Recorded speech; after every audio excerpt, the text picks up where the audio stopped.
네, 여러분 지난주에 우리가 함께 나누었던 말씀들 기억하십니까? 우리가 지난주에 말씀을 함께 나누기는 예수 그리스도를 믿어 구원을 얻은 우리 신자된 인생은 환난이 있고 그 환난은 인내를, 인내는 연단은 소망을 이루는 대로 그 특징 지어진다라고 이야기를 했습니다.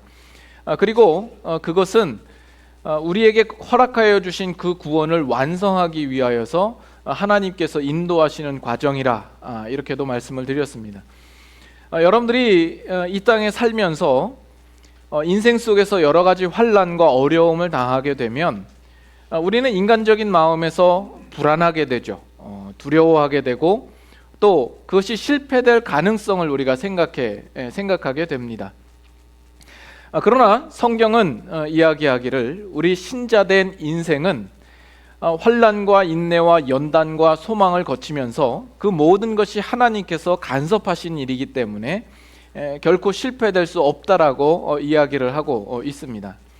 그렇다면 그것이 실패되지 않고 우리 모두가 예외 없이 하나님께서 의도하신 그 영광된 자리에 이를 것이라는 것을 우리가 무엇을 가지고 확신할 수 있느냐 하는 겁니다. 그것이 지금 5절 이하부터 기록되어져 있는 겁니다.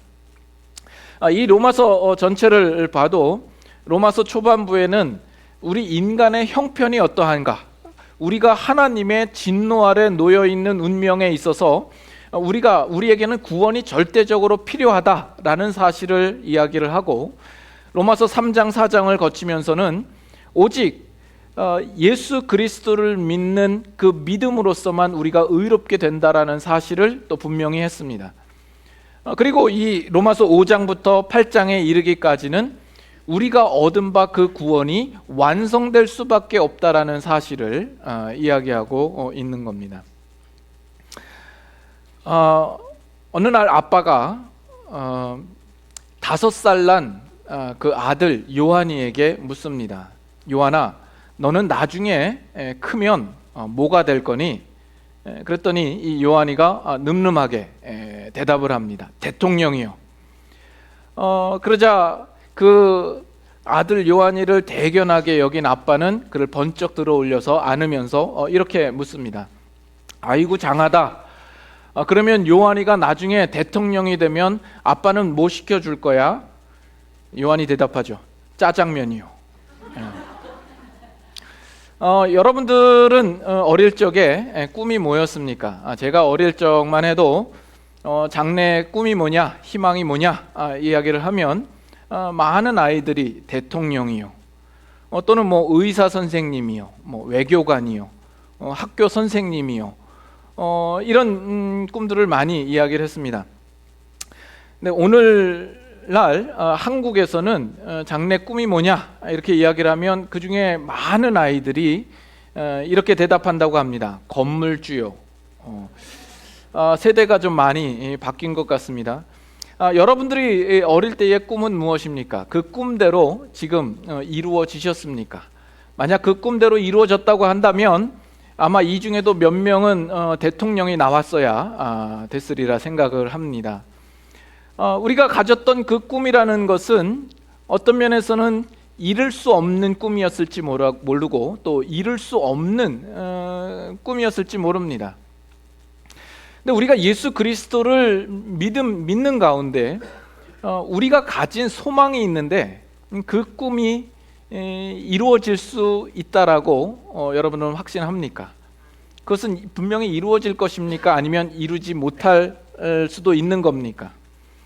오늘 본문을 보면 우리가 지난주에 보았던 4절 말씀에는 연단은 소망을 이루는 줄 알미니, 소망을 이루는 줄 알미라 이렇게 얘기를 하면서 5절에는 이 소망이 우리를 부끄럽게 하지 아니한다라고 이야기를 합니다. 소망이 우리를 부끄럽게 하지 아니한다. 어떻게 하면 소망이 우리를 부끄럽게 할까요? 우리가 어떤 소망을 가졌는데 그 소망을 이루는 일에 실패했을 때, 또는 그 소망이 너무 허무맹랑해서 뭔가 불확실할 때, 그 소망이 이루어지지 않을 때 그 소망이 그 소망을 좇는 자를 부끄럽게 할 겁니다.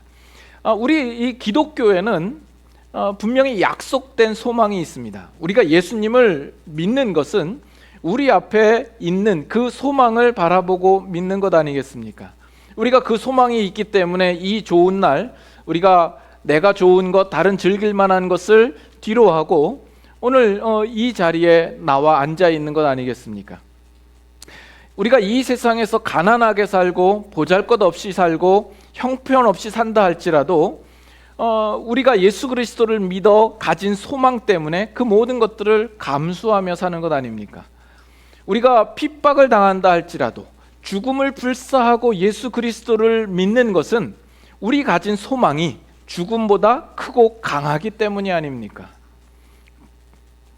그래요, 안 그래요? 제가 예수 믿는 이유와 여러분들이 예수 믿는 이유가 다른 건 아니죠? 근데 우리가 가진 이 소망이 불확실하다고 한다면, 어떤 실패할 가능성이 있다고 한다면 이건 정말 불안한 겁니다.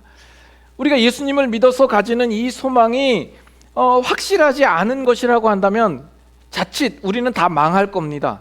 우리는 가장 불행한 자요, 지금 이 땅에서 우리가 하는 이 모든 일들은 다 헛수고를 하는 것이 아니겠습니까? 우리는 그 일들이 부끄럽게 여겨지게 될 것입니다. 여러분들이 예수님을 믿음으로 말미암아 구원을 얻을까요? 뭐 확신들이 없으셔? 여러분들이 예수를 믿어서 이제 나중에 죽으면 천국 갈 거예요? 그거 어떻게 알아요? 여러분 미래에 되어질 일들 아닙니까? 천국을 가본 것도 아니고 그거 죽어봐야 아는 거지. 그것이 여러분들이 믿으면 구원 얻고 천국에 갈 것이라는 것을 무엇을 가지고 확신할 수 있느냐라는 겁니다.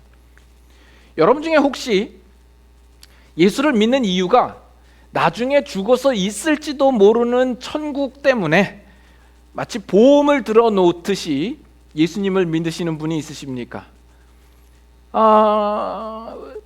우리가 신앙에 힘이 없는 이유는 바로 그 이유 때문일 겁니다.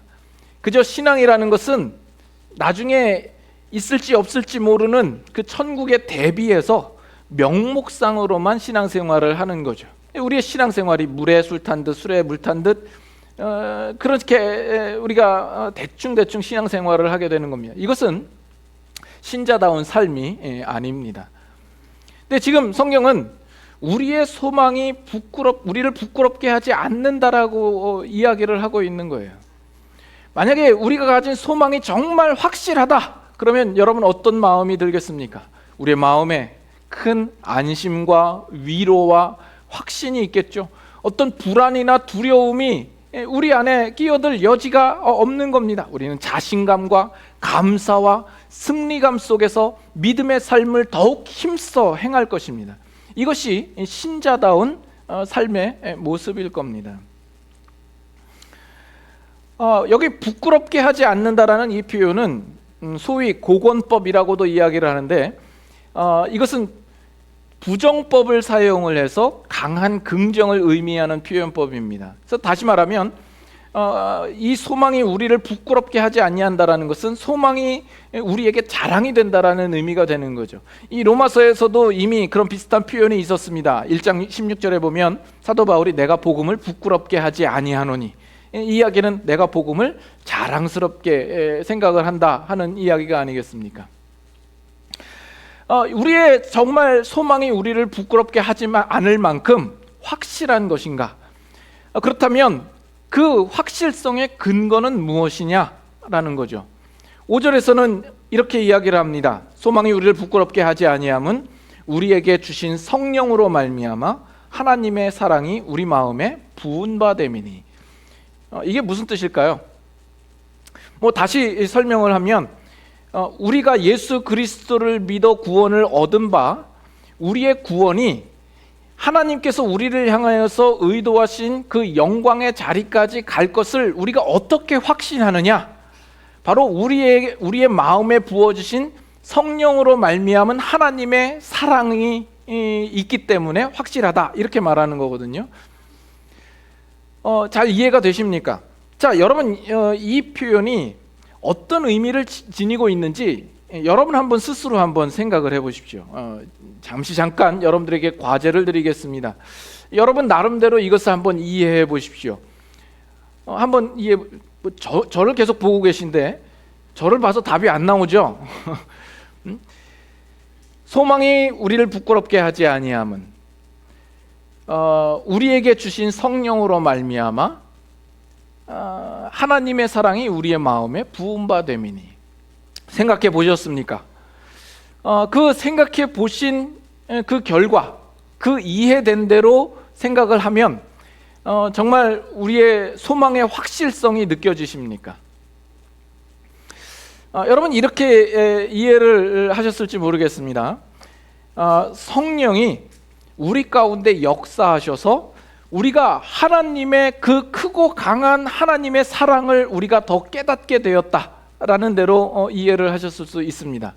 다시 말해서 성령이 우리 가운데 오셔서 우리로 하여금 하나님의 사랑이 얼마나 큰가, 우리가 그 하나님의 사랑에 감동하기도 하고 감격하기도 하고 눈물을 흘리지 않았는가, 성령님께서 우리에게 깨닫게 하시고 경험케 하신 그 하나님의 사랑을 볼 때 우리가 가진 이 소망이 얼마나 확실한 것을 우리가 알 수 있지 않느냐. 어때요? 이게 말이 안 되는 건 아닙니다. 분명 이 내용을 성경이 이야기하고 있을 수도 있습니다. 그러나 이제 여기에서 조금 제가 의문을 제기하고 싶은 것은 조금 애매한 면이 있기 때문에 그렇습니다. 물론 우리가 하나님의 사랑을 경험하고 알게 되는 것은 성령의 분명한 역사로 우리가 알게 됩니다. 그리고 그 하나님의 사랑은 우리가 상상할 수 없이 무한한 하나님의 사랑입니다.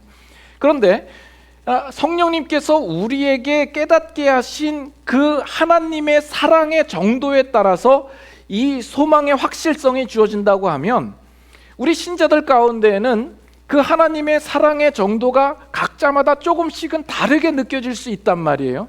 그러면 그 느껴진 정도에 따라 소망의 확실성도 좀 달라질 수 있는 건가라는 생각이 드는 겁니다. 그런데 제가 이 구절을 볼 때는 조금 다르게 보이더라는 겁니다. 어떻게 생각이 되냐면 우리에게 주신 성령님, 우리에게 하나님께서 성령을 주신 일이 하나님의 사랑을 우리의 마음에 부어주신 것과 동일한 의미, 방불한 의미를 가지고 있어서 바로 그 사실이 우리의 소망을 더욱 확실한 근거로 주어졌다라는 것입니다. 물론 제가 이렇게 한번 설명을 해서 여러분들이 척 알아들을 거라고 제가 기대는 하지 않았습니다. 결론부터 이야기를 드리면 우리의 소망의 확실성은 우리가 하나님의 사랑을 얼마나 느끼느냐, 얼마나 감동하느냐, 우리가 그 사랑을 얼마나 이해했느냐에 근거가 있지 않고 하나님께서 우리에게 베푸신 그 구원의 성격을 볼 때 그 소망은 확실할 수밖에 없다라는 결론으로 가기 위한 겁니다. 아직 감이 안 오실 텐데 이제부터 이 구절을 조금 더 추적을 해보려고 합니다. 자, 여기 보면 하나님의 사랑이 우리의 마음에 부음받음이다 이렇게 얘기를 합니다. 우리에게 부어졌다라는 표현을 쓰는데 이것은 그 의미상 넘치도록 쏟아 부었다라는 의미가 있습니다. 그리고 이 로마서에서 성령이라는 단어가 처음 등장을 합니다. 물론 1장에 보면 성결의 영이라는 표현이 있지만 성령이라는 이 단어 자체는 이제 로마서에서 처음 등장을 합니다.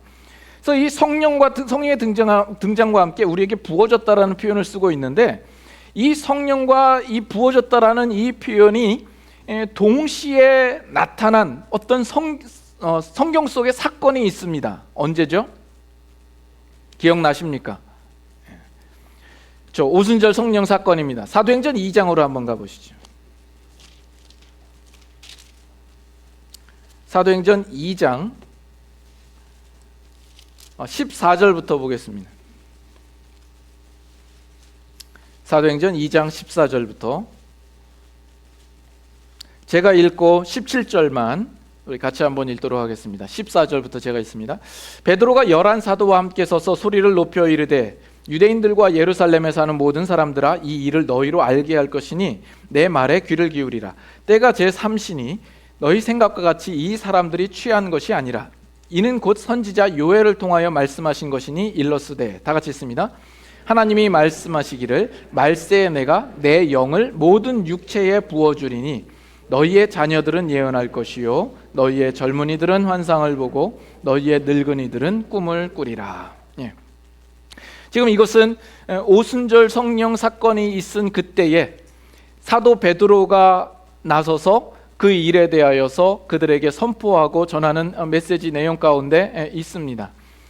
내 영을 모든 육체에게 부어주리니, 이것은 이미 요엘 선지자가 예언했던 말씀의 내용이죠. 지금 사도 베드로는 요엘 선지자를 통하여서 하나님께서 예언하셨던 그 예언이 지금 성취되었다라고 이야기를 하고 있는 겁니다. 그러면 우리가 구약으로 찾아가 볼 텐데 요엘서에 가면 당연히 이 내용이 있겠죠. 다른 구절을 좀 찾아보겠습니다. 에스겔서 36장 한번 볼까요? 에스겔서 36장, 에스겔서 36장 24절부터 보겠습니다. 구약성경 1207페이지, 구약성경 1207페이지, 에스겔 36장 24절부터 28절까지 한번 같이 교독하도록 하죠. 36장 24절부터 제가 먼저 읽습니다. 내가 너희를 여러 나라 가운데서 인도하여 내고 여러 민족 가운데서 모아 데리고 고국 땅에 들어가서 맑은 물을 너희에게 뿌려서 너희로 정결하게 하되 곧 너희 모든 더러운 것에서와 모든 우상 숭배에서 너희를 정결하게 할 것이며 또 새 영을 너희 속에 두고 새 마음을 너희에게 주되 너희 육신에서 굳은 마음을 제거하고 부드러운 마음을 줄 것이며 또 내 영을 너희 속에 두어 너희로 내 율례를 행하게 하리니 너희가 내 규례를 지켜 행할지라. 내가 너희 조상들에게 준 땅에서 너희가 거주하면서 다 같이 내 백성이 되고 나는 너희 하나님이 되리라. 지금 하나님께서 그 이스라엘 백성들을 정결하게 하고 새롭게 하실 것을 말씀합니다.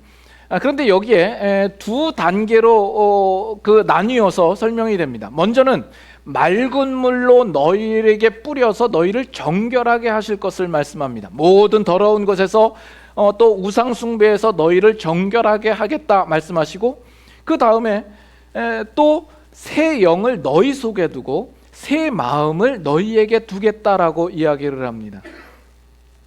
27절에는 또 내 영을 너희 속에 두어서 너희로 율례를 지켜 행하도록, 그리고 규례를 또한 지켜 행하도록 하겠다라는 말씀을 하고 있는 겁니다. 그럼으로써 하나님께서 목적하시는 바가 무엇이냐면 그 다음 구절에 나와 있는 것처럼 너희가 내 백성이 되고 나는 너희의 하나님이 되겠다 하는 이 말씀을 하고 있는 겁니다. 그래서 지금 요엘서도 그렇고 지금 에스겔서도 그렇고 계속해서 내가 새 영을, 내 영을 너희에게 부어주겠다라는 이 약속의 말씀을 하시는데 왜 이 약속의 말씀을 자꾸 하시는가? 예레미야서 31장으로 한번 가보겠습니다. 예레미야 31장, 구약성경 좀 더 앞으로 가셔서 1102페이지 정도에 보시면 됩니다. 예레미야 31장 31절부터 봅니다. 예레미야 31장 31절, 여호와의 말씀이니라. 보라, 날이 이르리니 내가 이스라엘 집과 유다 집에 새 언약을 맺으리라. 이 언약은 내가 그들의 조상들의 손을 잡고 애굽 땅에서 인도하여 내던 날에 맺은 것과 같지 아니할 것은 내가 그들의 남편이 되어서도 그들이 내 언약을 깨뜨렸음이라. 여호와의 말씀이니라. 33절 다 같이 있습니다. 그러나 그날 후에 내가 이스라엘 집과 맺을 언약은 이러하니 곧 내가 나의 법을 그들의 속에 두며 그들의 마음에 기록하여 나는 그들의 하나님이 되고 그들은 내 백성이 될 것이라. 여호와의 말씀이니라. 자, 여기도 보면 내가 나의 법을 그들의 속에 두며 그들의 마음에 기록하겠다라는 말씀이 있죠. 그리고 나는 그들의 하나님이 되고 그들은 내 백성이 될 것이라. 좀 전에 보았던 에스겔서의 내용과 똑같은 내용이 나와 있습니다. 지금 이 내용은 뭐냐 하면 하나님께서 그 전에 이스라엘과 맺었던 그 옛 언약과는 다른 전혀 새로운 새 언약을 너희들과 맺을 것이다 라는 이야기를 지금 하시고 있는 겁니다. 옛 언약과 새 언약은 그 내용면에 있어서는 차이가 없습니다. 그 내용이라고 하는 것은 그들로 하나님의 백성을 삼고 하나님은 그들의 백성이 되는 그 관계를 이루시기 위한 목적인 겁니다. 그러나 새 언약과 옛 언약과 새 언약은 그 언약의 체결의 방식에 있어서 차이가 있습니다. 옛 언약이라고 하는 것은 하나님께서 이스라엘 백성에게 율법을 주시고 계명을 주시면서 너희가 이 율법을 잘 지키고 내 말을 청종하면 내가 너희에게 복 주고 내가 너희의 하나님이 될 것이다. 그러나 너희가 그것을 지키지 아니하고 순종하지 아니하면 너희는 저주를 받을 것이고 나는 너희를 버리리라 하는 거죠. 그 언약을 세울 때에 이스라엘 백성이 하나님 앞에서 네 그렇게 하겠습니다 라고 모두 맹세를 했습니다. 그러나 그 이후에 어떻게 되었죠? 이스라엘 백성이 하나님 앞에 범죄하며 그 뜻을 행하지 않습니다. 하나님께서는 그 언약에 대하여서 이스라엘 백성을 보호하시고 능력으로 인도하시고 그 언약을 이행하시기 위하여서 성실하게 그들에게 행하셨음에도 불구하고 이스라엘 백성들은 거듭거듭 하나님을 떠나고 배반하고 범죄하여서 결국 그 언약이 파기될 수밖에 없었던 겁니다. 이스라엘 백성들이 그 언약을 지킬 만한 실력과 능력이 없었던 것이죠. 이 일에 대하여서 하나님께서 우리 인간의 연약함을 아시고 이제 새 언약을 약속하시는 겁니다. 새 언약은 그전과는 다른 것이죠. 우리에게 어떤 율법 조항을 주고 지켜라 이런 식이 아니라 하나님께서 우리의 연약함을 아시는 거죠. 그렇게 주어봤자 우리가 스스로 지킬 만한 능력이 안 되니까 이제는 하나님께서 우리의 속에다가 하나님의 영을 부어주시고 우리의 속에 하나님의 법을 두셔서 우리의 내면으로 간섭하시겠다라는 겁니다. 그 전에 옛 언약은 외부적인 간섭에 불과하였지만 이제 새 언약은 우리의 내면 속에 우리 내면으로부터 하나님께서 간섭하셔서 우리가 어떻게 하든지 우리 스스로 그 언약을 파기할 수 없는 그 방법으로 세우시겠다 하는 것이 새 언약인 겁니다. 그래서 신약 성경에 오면 이 하나님께서 약속하신 이 새 언약이 어떻게 성취되며 그 성취된 결과가 어떠한가 하는 기록들이 나와 있는 겁니다. 그래서 우리가 신약 성경, 새로운 언약의 성경이라 이렇게 이야기하고 있는 겁니다. 그래서 신약에 오면 하나님께서 이 말씀하셨던 새 언약을 성취하시기 위하여서 가장 먼저 필요한 것은 우리의 더럽혀진 영을 정결하게 하고 깨끗게 하는 일이 먼저 되어져야 하는 것이죠. 그래서 예수 그리스도가 우리 가운데 오실 수밖에 없는 겁니다. 이 죄라는 것이 그냥 우리 몸에 붙어 있어서 우리가 털어내거나 씻으면 되는 문제가 아니라 우리는 본성부터가 죄악 덩어리로서 태어나서 그 상태로 있는 것이죠. 그래서 우리의 본질 자체가 바뀌어지지 않으면 안 되었던 겁니다. 그래서 죄 없으신 하나님의 아들 예수 그리스도께서 오셔서 우리 죄를 대속하여서 그가 죽고 다시 살아나는 이 사건이 있지 않으면 안 되었던 겁니다. 이것이 먼저 선결 조건입니다. 그리고 나서야 그 다음에 성령님이 오시는 겁니다. 이 성령님이 오시는 것이 아무 때고 그냥 오실 수 있는 것이 아니라 예수 그리스도의 십자가 구속 사건이 있은 이후에야 오실 수 있는 겁니다.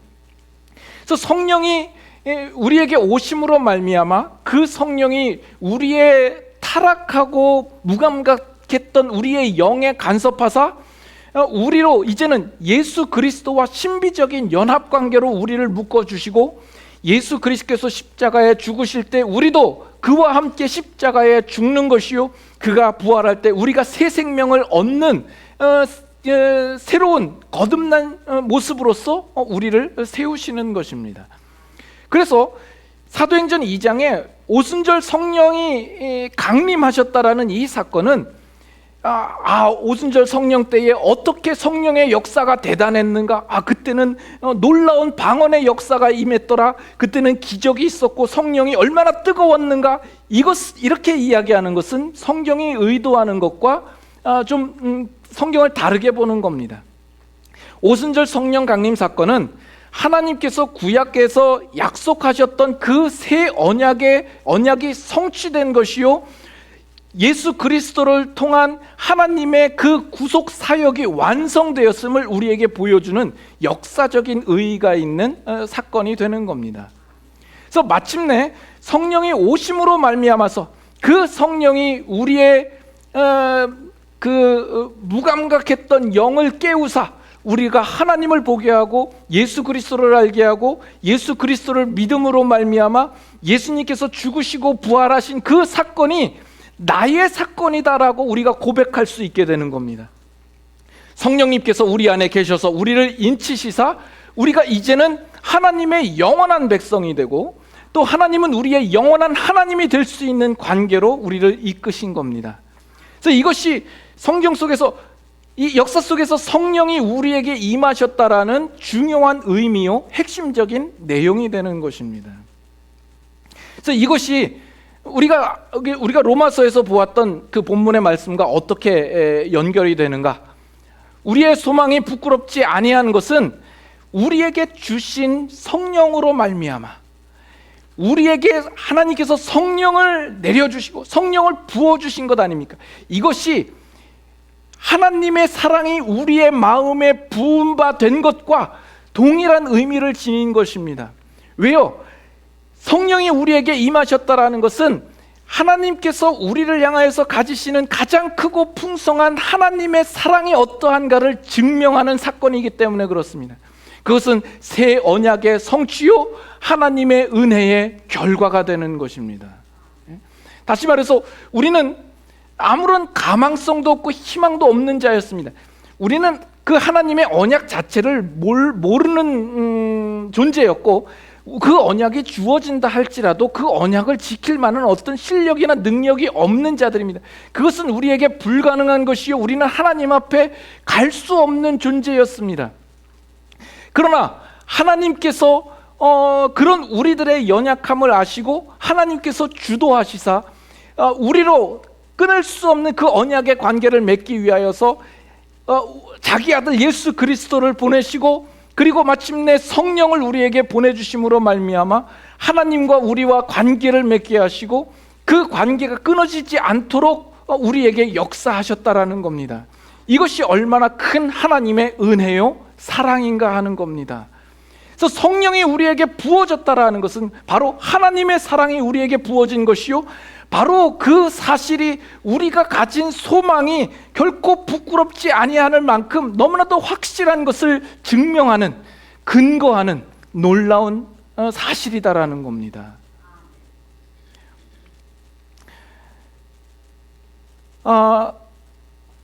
늘 아멘은 한 분만 하고 그냥 제 입에서 여러분께서 자 다시 한번 왜 우리에게 주신 우리가 가지고 있는 이 소망이 정말 부끄럽지 아니할 만한가? 정말 어떻게 확실한가? 우리를 하나님께서 어떻게 구원하셨는가를 보니까 더욱 그러하다라는 겁니다. 이 일들을 처음에 우리가 시작한 게 아니라 하나님께서 행하신 일이라는 거죠. 그것도 우리가 가진 실력이나 능력을 보고 하나님께서 결정하신 것이 아니라 우리는 가장 무능력하고 보잘것없고 감각 없고 하나님을 찾지 않을 그때에 하나님께서 시작하신 일이다라는 겁니다. 그렇게 하나님이 시작하신 일인 이상 하나님께서 취소하지 않는다면, 그리고 하나님께서 변덕스럽지 않는 한, 그리고 그의 힘이 붙이지 않는 이상 그 일들은 취소될 수 없고 실패될 수 없다라는 이야기입니다. 그래서 로마서 8장 29절 30절 우리 시간이 있으니까 한번 찾아보십시다. 로마서 8장.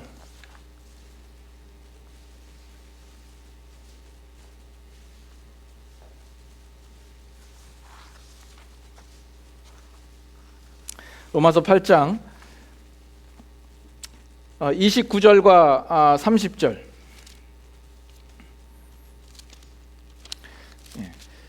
29절 제가 읽고 30절 다 같이 읽겠습니다. 하나님이 미리 아신 자들을 또한 그 아들의 형상을 본받게 하기 위하여 미리 정하셨으니 이는 그로 많은 형제 중에서 맏아들이 되게 하려 하심이니라. 또 미리 정하신 그들을 또한 부르시고 부르신 그들을 또한 의롭다 하시고 의롭다 하신 그들을 또한 영화롭게 하셨느니라. 하나님이 미리 아신 자들로 미리 정하시고 우리를 부르시고 의롭다 하시고 영화롭게 하신다 이야기를 합니다. 하나님께서 미리 아신 거예요. 우리가 부르심을 받기 전에 우리가 하나님께 부르심을 받아서 하나님이라고 우리가 하나님을 고백하기 이전부터 우리를 아셨고 우리를 미리 정하신 겁니다.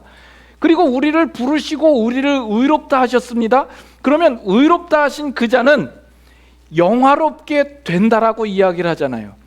영화가 분명히 미래의 일임에도 불구하고 과거 완료형으로 쓰고 있다라는 것은 우리가 의롭게 된 자가 영화를 입는 것은 이미 확보된 것이요 그것은 변할 수 없는 것이다라는 것이죠. 우리가 의롭게 된 이상 영화로운 자리까지 가기까지 그 길을 막아설 자가 없고 그것을 취소하거나 중단할 자가 없다라는 겁니다. 그래서 우리에게 성령을 부어주시고 하나님을 알고 우리가 예수 그리스도를 믿고 의롭게 되었다고 한다면 그 의로운 자가 영화로운 자리까지 갈 때까지 성령은 우리 안에서 역사하시고 우리를 붙드시는 것이죠. 그래서 신자의 삶은 언제나 합력하여 선을 이루는 대로 나아가게 되는 겁니다. 합력하여 선을 이룬다 하는 이것은 불신자와 신자의 다른 점을 가장 잘 표현한 것이 된다라고 생각을 합니다. 같은 일을 당해도 그것을 해석하고 결과되어지는 것에 다르는 겁니다. 여러분, 예수 믿는 사람에게 당신은 왜 예수님을 믿게 되었습니까? 어떻게 예수님을 믿게 되었습니까? 라고 물어보면 대답하기를 나는 실패해서 예수님을 믿었습니다. 나는 좌절을 경험하고 예수님을 믿었습니다. 또는 반대로 나는 성공을 해서 예수님을 믿었습니다. 이런 대답이 나오거든요.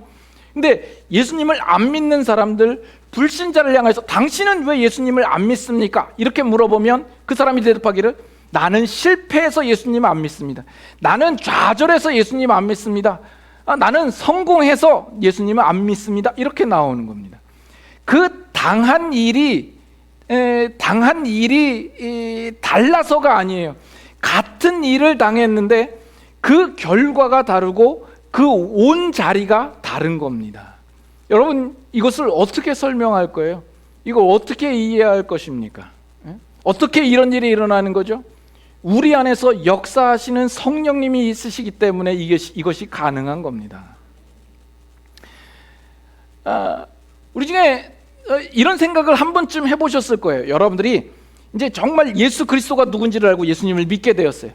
그리고 참 예수 그리스도의 복음이 얼마나 정말 놀라운가를 알게 되었어요. 그러면 여러분들이 믿지 않는 사람한테 가서 내가 예수님을 믿게 된 그 결정적인 이유를 잘 설명을 하면 그 사람이 믿을 수 있을 거라고 생각해요. 내가 당한 그 동일한 경험을 이 사람도 똑같이 경험하면 예수님을 믿을 수 있을 거라고 생각을 해요. 그러나 나중에 가보면 우리의 생각대로 우리의 뜻대로 되지 않는 것을 우리는 발견하는 거죠. 우리가 불신자들에게 복음을 전할 때 우리 신자들이 가장 많이 실수하는 것 중에 하나는 뭐냐면 그 믿지 않는 사람들에게 자꾸 우리는 납득을 시키려고 생각을 합니다. 그러나 우리가 예수 믿는 것을 자연인들은 절대로 납득할 수가 없습니다. 우리가 그들에게 보일 수 있는 가장 큰 증거 한 가지는 뭐냐면 내가 그전에는 예수님을 믿을 수가 없었는데 지금은 믿었더라. 이거 한 가지밖에 없어요. 근데 그것을 설명하려고 하니 설명이 안 되는 겁니다. 근데 반면에 이단들은 보면 왠지 그들이 설명하는 것이 납득이 될 만하죠. 왜냐하면 그들은 인간들이 만들어낸 사상과 신학을 가르치고 있기 때문에 그렇습니다. 그래서 그들의 말하는 것이 설득력이 있어 보이죠. 많은 사람들이 예수 믿는 것이 뭔가 이것을 알아보기 위하여서 성경을 읽습니다. 그러나 그 안에 성령님이 내주하시지 않는 이상 그 성경은 언제나 닫힌 책이 될 수밖에 없는 겁니다. 고린도전서 2장 한번 볼까요? 고린도전서 2장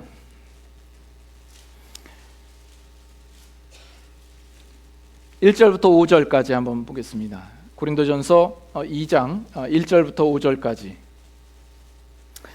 같이 한번 교독합니다. 형제들아, 내가 너희에게 나아가 하나님의 증거를 전할 때에 말과 지혜의 아름다운 것으로 아니하였나니 내가 너희 중에서 예수 그리스도와 그가 십자가에 못 박히신 것 외에는 아무것도 알지 아니하기로 작정하였습니다.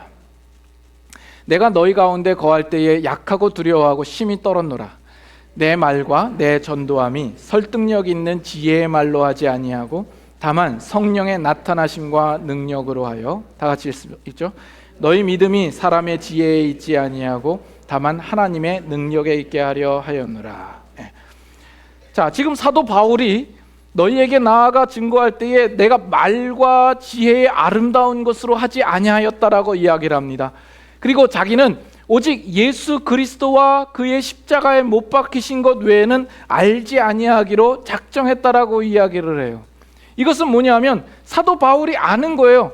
뭐냐면 내가 지금 전하는 것과 세상의 철학이나 사상과 분명히 다르다라는 것을 아는 겁니다. 그렇기 때문에 내가 어떤 미사려구를 쓰고 그들에게 설득력 있는 말을 함으로써 그들이 예수 그리스도를 믿고 변화되는 것이 아니다라는 것을 아는 겁니다. 그것은 오직 성령의 나타남과 능력으로 된다라는 것을 그는 알고 있는 것이죠. 다만 하나님께서 우리 모든 사람을 구원하시기를 원하셔서 예수 그리스도를 십자가에 못 박게 하셨다라는 그 사실을 볼 때에 그들도 역시 하나님의 구원의 대상인 것을 그가 알고, 다만 바울은 그들에게 전하여야 할 그 하나님의 복음의 말씀만을 전할 뿐이요, 하나님께서 작정하신 영혼이라고 한다면 하나님께서 분명히 그들의 영혼에게도 구원을 허락하여 주실 것이다 라는 믿음과 자세에서 복음을 전하는 겁니다. 종종 이제 우리 교회에 이제 처음 오신 분들이나 이제 또 여러분들이 제 설교를 상당히 어렵다라고 생각하시는 분들이 계세요. 그래서 주위에 제가 그런 부탁을 많이 받습니다. 목사님, 좀 설교를 좀 쉽게 하시면 안 될까요? 이렇게 이야기를 하시는데, 근데 죄송하지만 제가 쉽게 할 마음이 별로 없습니다. 설교를 쉽게 한다고 뭐 크게 달라질까라는 생각도 있고, 또 저는 제 딴에는 아주 쉽게 한다고 최선의 노력을 다 하고 있는 거거든요. 모르겠어요. 제 못된 성격 때문에, 쉬운 말도 어렵게 하는 못된 성격 때문에 그런지는 몰라도 하여튼 저는 할 수 있는 한 그렇게 합니다. 그리고 뭐 제가 뭐 어려운 영어로 여러분들에게 설교하는 것도 아니고, 여러분들이 다 알아들을 만한 한국어로 설교를 하지 않습니까? 제가 설교를 하는 것은 어떤 여러분들을 설득하고야 말겠다라는 어떤 그런 욕심과 기대가 별로 없습니다. 그런 기대하지 않습니다. 또 뭐 제가 얼마만큼 설교를 잘하는가로 인정받고 싶은 마음도 없습니다. 그래서 저는 이 말씀이 가르치는 대로 여러분들에게 나누고 선포하는 일밖에는 없습니다. 다만 바람이 있다면 제가 전하는 말씀 가운데 성령님께서 그 어느 한마디라도 여러분의 심령을 터치해 주시기를 바라는 마음뿐인 겁니다. 가끔 보면 뭐 저보다 별 볼 일 없는 설교자를 제가 봐요. 저보다 뭐 생긴 것도 못생기고 뭐 설교도 뭐 그냥 그럭저럭 하고 내용도 별로 없는 것 같고 그런데도 불구하고 그 설교를 듣고 예수 그리스도를 믿고 깨지고 변화되는 사람들이 있더라는 거죠. 그걸 보고 놀라는 겁니다. 우리가 변화되는 것은 결코 좋은 설교가 우리들을 변화시키는 게 아니더라는 겁니다. 성령께서 여러분의 안에 역사하셔서 여러분들을 변화시킬 뿐인 겁니다. 우리에게 성령을 부어주셨다라는 것은 정말 놀라운 하나님의 은혜가 아닐 수가 없습니다. 근데 우리가 신앙생활을 하면서 우리의 가진 소망이 흔들릴 때는 언제입니까? 내가 예수 그리스도를 믿고 난 이후에도 내가 하나님 앞에 범죄했을 때, 또는 나의 부족함을 느낄 때, 내가 연약하고 넘어지고 실패하고 게으르고 나태할 때 과연 이 소망이 이루어질까라는 생각을 하죠. 거기에 대한 성경의 대답은 뭐냐 하면 처음부터 이 일은 하나님이 시작한 것이지 널 보고 시작한 게 아니다 인 겁니다. 다시 로마서로 가볼까요? 로마서 5장으로 갑니다. 로마서 5장 6절 뭐라고 나옵니까? 우리가 아직 연약할 때에 기약대로 그리스도께서 경건하지 않은 자를 위하여 죽으셨도다 이렇게 나옵니다. 8절에는 우리가 아직 죄인 되었을 때에 그리스도께서 우리를 위하여 죽으심으로 하나님께서 우리에게 대한 자기의 사랑을 확증하셨느니라 이야기를 합니다. 우리가 가장 못난 자리에 있을 때에 하나님께서 그 일을 시작하셨다라는 거예요. 여기 보면 기약대로 우리가 뭔가를 액션을 취하고 우리가 하나님 앞에 우리의 마음을 털어놓기 전에 우리는 가장 못난 자리에 있을 때 기약대로 하나님이 우리를 택하여 주셨다라는 겁니다. 우리가 예수님을 믿고 난 다음에 범죄하기도 하죠. 그러나 우리가 그 예수 믿은 다음에 범죄하는 것이 예수 믿기 전에 범죄한 것과 똑같은 범죄라 할지라도 그래도 적어도 그때는 하나님을 모르고 범죄한 거요. 그리고 지금은 적어도 하나님을 아는 자가 범죄한 것 아닙니까? 그런데 하나님께서 하나님도 모르고 범죄한 그런 우리들을 구원하셨다면 하나님을 알고 있는 우리들은 얼마나 더 그 구원을 확실하게 이루시겠는가 하는 겁니다. 그것이 우리의 담대함 아니겠습니까? 우리가 연약할 때에 그리고 경건치 않은 자에 속해 있을 때에 그리고 아직 죄인 되었을 때에 하나님께서 그 일을 시작하셨다고요. 우리를 위하여서 하나님께서 자기 아들을 우리에게 보내주시는 그 열심을 내시고 그리고 우리에게 성령을 보내주셔서 우리 마음에 간섭하사 하나님과 맺는 그 언약을 파기할 수 없도록 우리를 이렇게 타이트하게 묶어주시고 그것은 하나님의 놀라우신 그 사랑으로 말미암아 이루신 일이요 그렇기 때문에 그 목적하신 일이 실패할 수 없다라는 것입니다. 세상이 그것을 방해하거나 끊을 수 없고 우리 스스로가 그것을 거절하여 우리가 끊을 수도 없는 문제입니다. 그렇기 때문에 우리의 가진 이 소망은 부끄럽지 않는다라고 이야기를 하는 겁니다. 그것은 너무나도 확실한 것이요 그것은 우리가 정말 자랑할 만한 것이 되는 것이죠. 내가 실패한다고 하나님이 실패하는 것도 아니요 내가 성공해야만 하나님도 성공하는 것이 아니라 내가 실패한다 할지라도 하나님은 그 실패를 승리와 영광으로 바꾸실 하나님입니다. 이것이 신자가 가지는 담대함입니다. 우리 모든 신자가 누릴 수 있는 것입니다. 디모데 후서 우리 한 장만 더 보겠습니다. 디모데 후서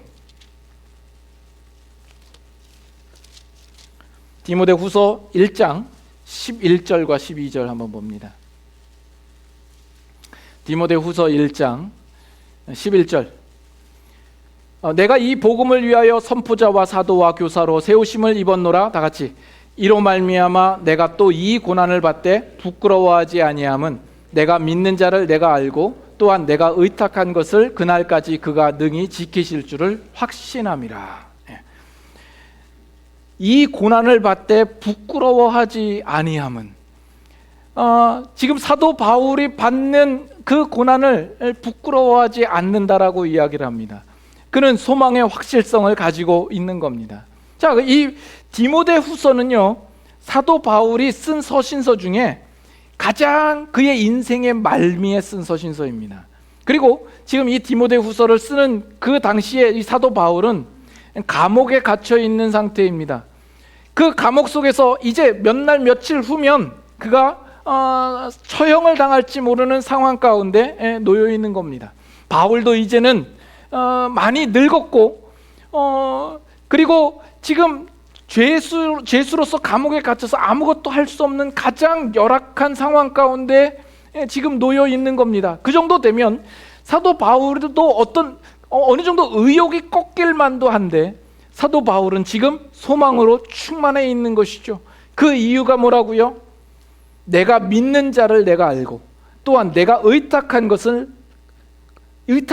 그날까지 그가 능히 지키실 줄을 알미니라 이야기하는 겁니다. 그 앞에 죽음이 놓여 있다 할지라도, 그가 순교를 앞에 놓여 있다 할지라도 그의 소망이 식을 줄 모르는 겁니다.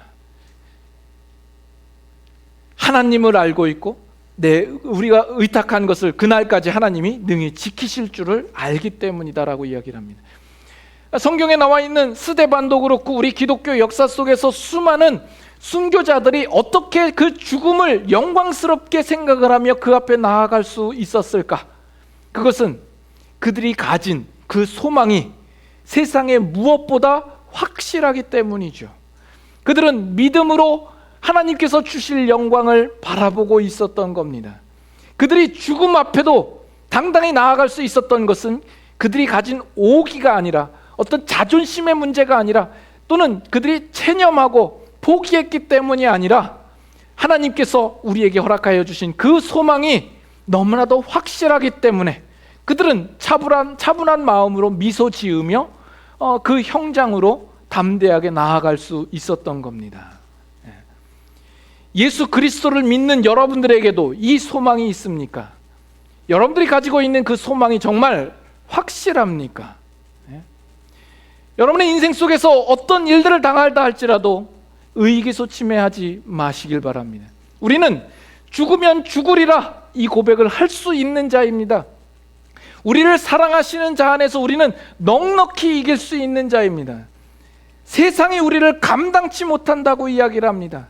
세상을 이기는 이김은 이것이니 그 아들 예수 그리스도를 믿는 믿음이라고 이야기를 하지 않습니까? 잠시 받는 환난에 경한 것이 크고 영원한 영광에 중한 것을 능히 이룬다라고 약속하고 있지 않습니까? 예수 그리스도를 믿는 여러분의 신앙 인생 가운데 이 소망을 선명하게 바라보실 수 있기를 바랍니다. 그리고 그 놀라운 운명을 허락받은 자답게 신자다운 삶을 살아드리는 여러분들의 삶이 되실 수 있기를 바랍니다. 기도하겠습니다.